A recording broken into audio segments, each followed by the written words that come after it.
pauper. Today again, a wealthy woman living in a world beyond my reach calls down on me, a mere commoner.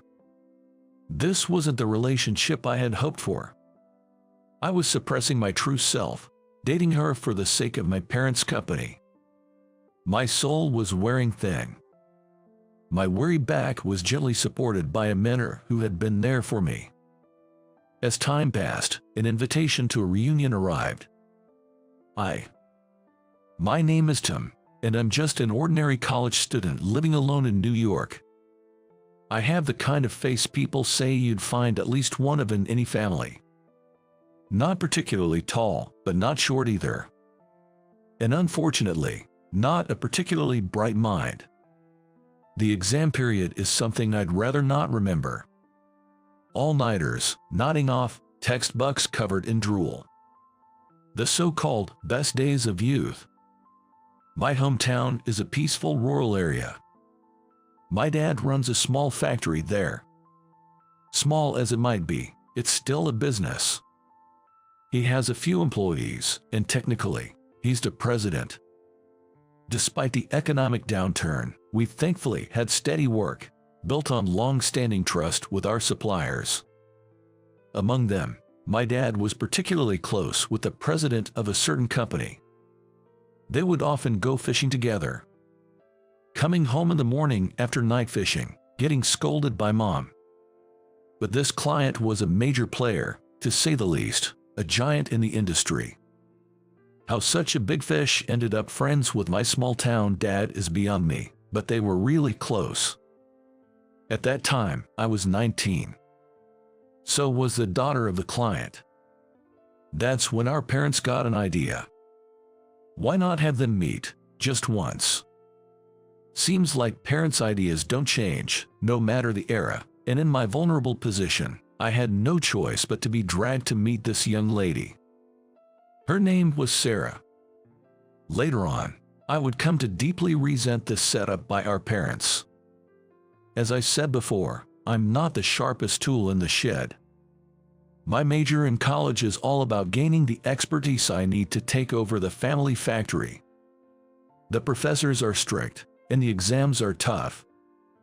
So, I lived a college life sparing no time for sleep, all for studying. In contrast, Sarah exuded the essence of a lady, both in her appearance and demeanor.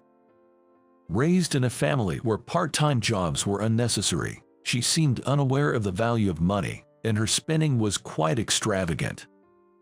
After meeting a few times, my dad seemed to see through Sarah's nature and advised, "Just keep it at a friendship level, she's quite a handful."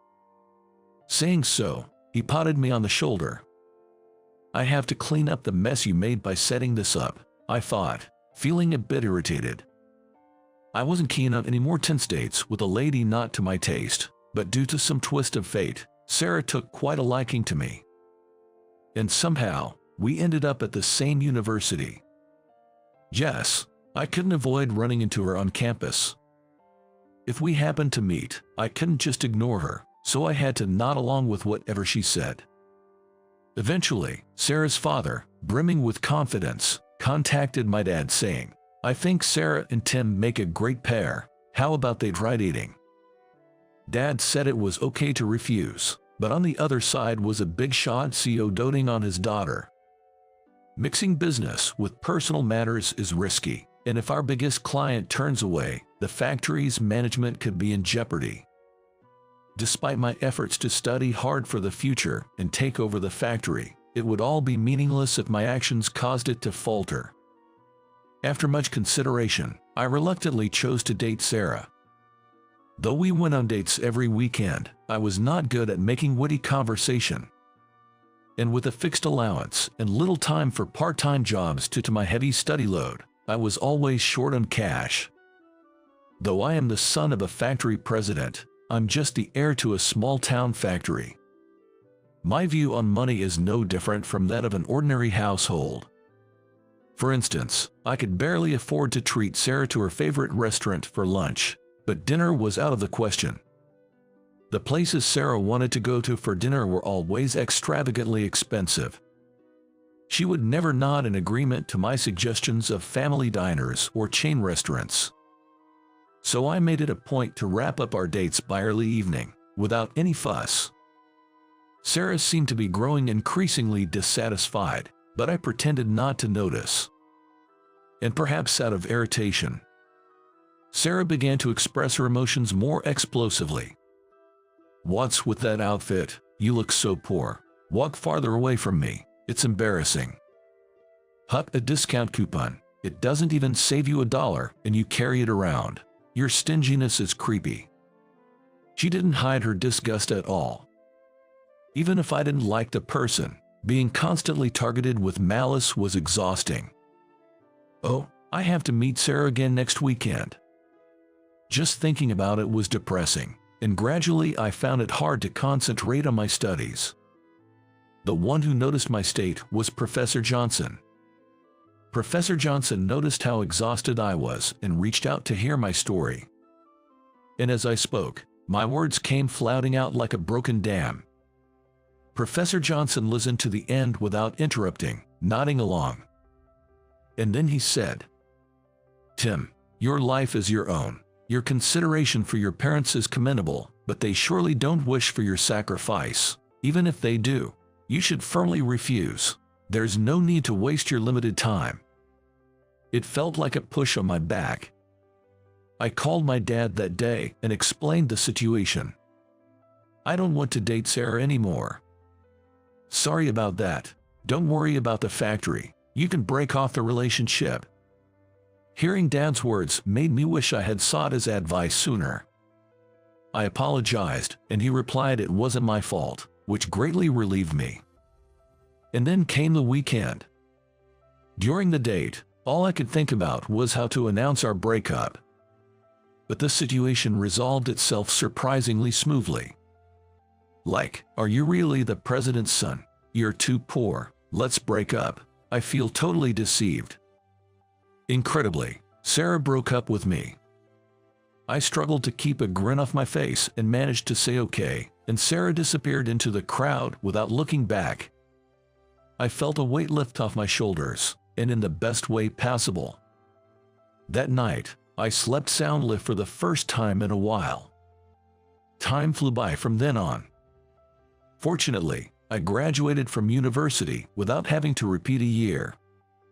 I returned to the countryside and began learning the ropes of the business under Dad's guidance to take over the factory. Though I had grown up watching him work, being responsible was a whole new experience. Before I knew it, I was 30, working hard. While tipping back a can of beer after work, I suddenly remembered Professor Johnson. I wondered how he was doing now. He was truly a great mentor. I was always buried in studies trying to make up for what I lacked, and he said to me, "You're all wrong. Taking breaks and gaining life experience is also part of learning. If you don't relax a bit, you'll burn out." I recall him giving me that advice once. More than just teaching academics, he was a mentor who showed me the way in life, someone I could truly respect. Had Professor Johnson not encouraged me, had he not taught me how to take breaks, I might not be where I am today. I hope he's doing well, I thought sentimentally as I sipped my beer. And before I knew it, I was 40. Time seems to fly faster with each passing year. Man, I've turned into an old man before I knew it, I mused somberly as I checked the mail, only to spot a familiar name. Yes, Sarah, that distinguished young lady. With some trepidation, I opened the envelope to find an invitation to a reunion. It seems she fully leveraged her parents' resources to start her own business. She's planning to open a new restaurant and is hosting the reunion as a form of promotion. Alumni from all departments are invited, making it quite a grand affair, regardless of their major. Even for a small university, inviting the entire grade would mean a gathering of several hundred people. I wonder how large the restaurant must be. Part of me was curious to attend, but the sight of organizer, Sarah Moore in bold letters revived past memories, and my interest in attending vanished instantly. But at the same time, it reminded me of someone else, so I decided to give a friend a call. "Hey, did you get this reunion invitation too?" "Yeah, I got it. Wasn't Sarah your ex-girlfriend?" What a trustworthy friend to remember such unnecessary details. "Forget about that. Do you remember Professor Johnson?" "Yeah, I see him occasionally through work. It seems he's also been invited to the reunion and mentioned he'd be attending." I acknowledged with an "Is that so?" followed by some inconsequential small talk before hanging up. I didn't want to see Sarah, but I did want to see Professor Johnson again. I want to express my gratitude for how he's shaped who I am today. After some thought, I decided to attend and mark the RSVP card accordingly before sending it back. On the day of the reunion, I dressed in a suit for the first time in ages and scanned a flashy venue. There were quite a few attendees, but I quickly found a person I was looking for. "Professor Johnson, it's been too long."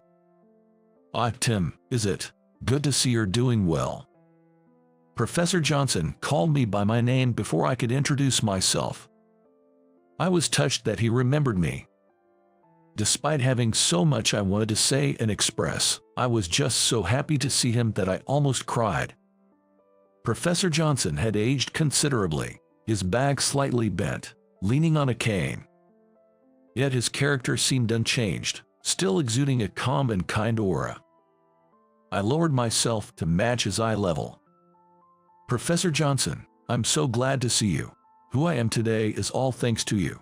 You supported me when I was struggling with a relationship I didn't want. I've always been grateful for that. Please stay healthy," I said. "Wisdom comes with age." I only shared what any elder would say. "You've worked hard and become a fine adult," he responded. His words made me emotional. But before I could dwell on the sentiment, people started gathering around Professor Johnson. He's a man with many admirers. I figured there must be others here specifically to see Professor Johnson, so I shook his hand and stepped away. I was glad to have met him and expressed my gratitude in person. Attending today was truly worth it.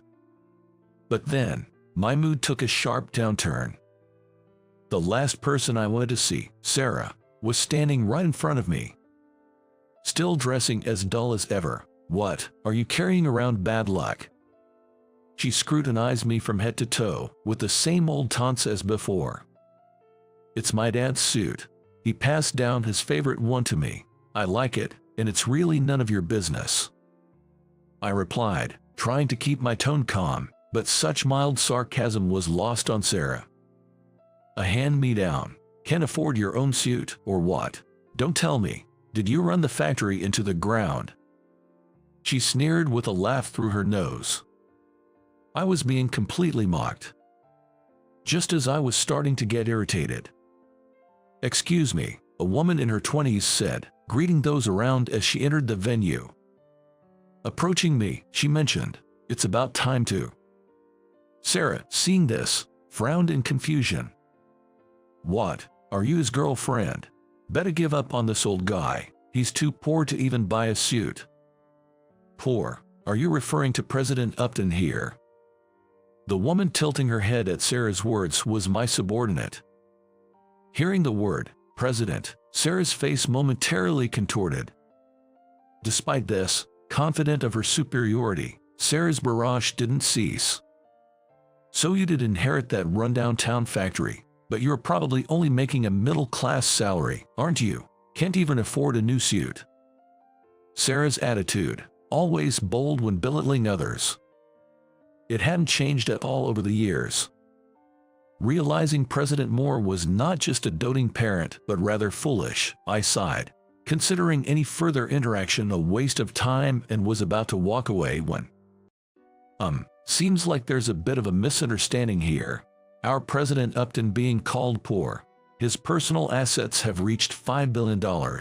If you've read the financial news, you'd have come across Mr. Upton's name at least once. My spirited subordinate was confronting Sarah. The vigor of youth. As for Sarah, she was momentarily at a loss for words, shocked, but quickly recovered. $5 billion. That kind of lie is easy to see through. And who are you, anyway, just barging in here? I'm his secretary. My secretary said, smoothly running her hand through her long hair. It was well maintained and, well, she was quite beautiful. And unlike Sarah, she didn't have any laugh-line wrinkles. In a match between a desperately wrinkle-fighting Sarah and a young, beautiful woman like her, there was no competition. I don't think the asset value is a lie. I've been hearing about Tim's efforts even after graduation. Turning towards the voice, I saw Professor Johnson standing there with a gentle smile.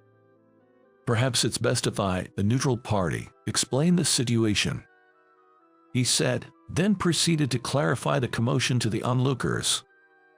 Continuing as a trust-based business would offer no future to a small-town factory. There is value in products that only our company can make.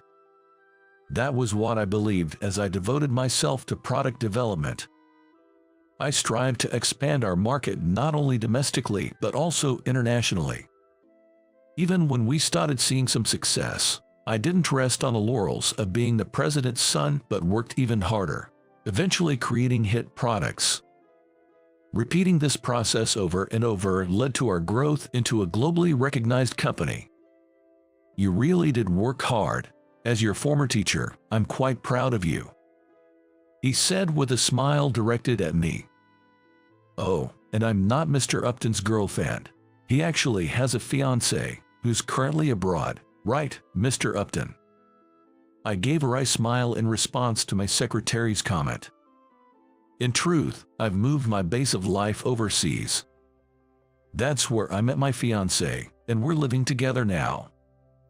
We're planning our wedding soon, but I made time in my schedule to come back because I really wanted to see Professor Johnson. If I had continued to suppress myself and stayed in a relationship with Sarah, I wouldn't have the happiness I have now. I would have become just a puppet as Sarah wished. The thought alone sent shivers down my spine. That's why I'm truly grateful to Professor Johnson. Professor Johnson, please take care until we meet again. I apologize, but I have work to attend to. Leaving Sarah behind stunned, I exited the venue. Later, somehow, Sarah managed to get my number and called. Hey, how about we catch up over dinner? Don't you think we could make it work this time? Her sugary voice made me shudder. I have to decline, as I'm engaged. I heard some yelling on the other end, but I firmly refused and turned off my phone. Rumor has it that despite its flashy appearance, Sarah's company is barely making any profit, and she's struggling financially. Furthermore, her personality has seemingly led to her still being single.